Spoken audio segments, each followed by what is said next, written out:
बिस्मिल्लाहिर्रहमानिर्रहीम, अस्सलाम वालेकुम। फ्री हिट देखने वालों, आप खैरियत से हैं? ठीक हैं? रोज़े सही गुजर रहे हैं आपके? जो लोग रोज़ा रखते हैं उनसे मैं उनके लिए मुबारकबाद उनको देता हूँ कि रोज़ा रखिए, अच्छा होता है एंड इट्स वेरी गुड।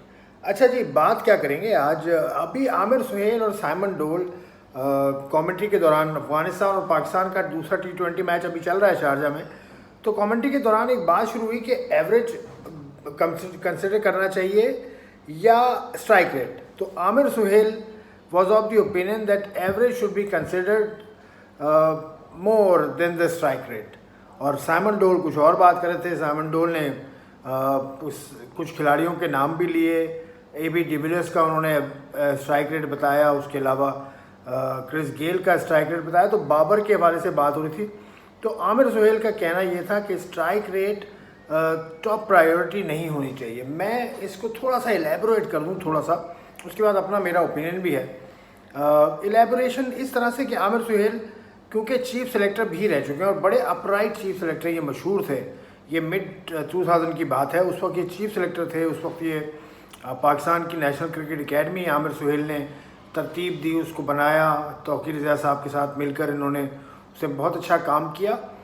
तो आमिर सुहेल बड़ा ओपिनियनेटेड आदमी है, बहुत ओपिनियन अपना रखते हैं और बड़ा धड़ल्ले के साथ ही रखते हैं। जब ये कप्तान थे तब भी इनके जो मामलात हैं वो इख्तलाफ राय इनका होता रहता था, चाहे इंतज़ामिया हो या खिलाड़ी हो, क्योंकि ओपिनियन बड़ा वाजे इनका होता है, उसके ऊपर ये डटे हुए होते हैं। मैं इनसे कुल्ली तौर पे इत्तेफाक तो नहीं करता। आमिर सुहेल, देखिए, एवरेज डिफरेंट है और स्ट्राइक रेट डिफरेंट है। स्ट्राइक रेट क्या है कि आप मतलब स्ट्राइक रेट ये है कि आपने 100 गेंदें खेली और कितने रन बनाए उन पर, ये स्ट्राइक रेट है आपका। यानी अगर आपका स्ट्राइक रेट 142 है तो 142 का मतलब है आप 100 गेंदें अगर खेलते हैं तो 142 रन आपने बनाए। एवरेज क्या है कि आपका पर इनिंग जो एवरेज आता है वो क्या है। अब स्ट्राइक रेट बढ़ भी सकता है, अगर आपने सिर्फ 2 गेंदें खेली और आप 2 गेंदों पे 4 रन बना के आउट हुए तो स्ट्राइक रेट आपका 200 हो गया। लेकिन ये कि आपका एवरेज तो बहुत कम हुआ ना भाई, आउट हो गए ना आप। तो एवरेज भी इम्पॉर्टेंट है, स्ट्राइक रेट भी इम्पॉर्टेंट है, लेकिन सबसे ज़्यादा जो इम्पॉर्टेंट चीज़ है वो है कंडीशंस। कंडीशन अगर आपकी है बिल्कुल डल, पिंडी जैसी, तो उस पर तो आप स्ट्राइक रेट के साथ जाएँ या एवरेज के साथ जाएँ, जो फॉर्म होगी ना लड़के की वो उससे फ़ायदा उठाएगा और उस पिच के ऊपर वो बिल्कुल थरथली मचा देगा, बेहतरीन खेलेगा।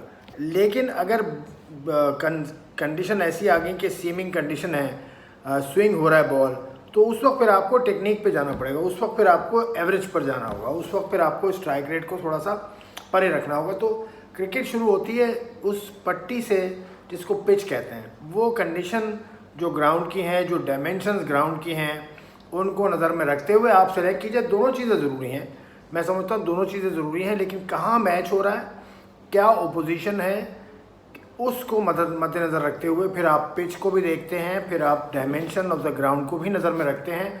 उसके हिसाब से तय होता है कि एवरेज ज़्यादा होना चाहिए कि आपका स्ट्राइक रेट ज़्यादा होना चाहिए। स्ट्राइक रेट ज़्यादा वहाँ का आरामद होगा जो प्लेसिड पिचेस होंगी और डायमेंशन भी आपके मुवाफिक होगी, तो वहाँ पर स्ट्राइक रेट अगर ज़्यादा वाला प्लेयर आप लेते हैं तो वो ठीक होगा, वो मुनासिब होगा। लेकिन वहाँ पर एवरेज कंसिडर होगा जहाँ ट्राइंग कंडीशंस आएंगी, जहाँ पर बैट्समैन को रुक कर या बैट्समैन को अप्लाई करना होगा अपनी सूरत हाल को, अपनी सिचुएशन को, अपनी स्किल्स को।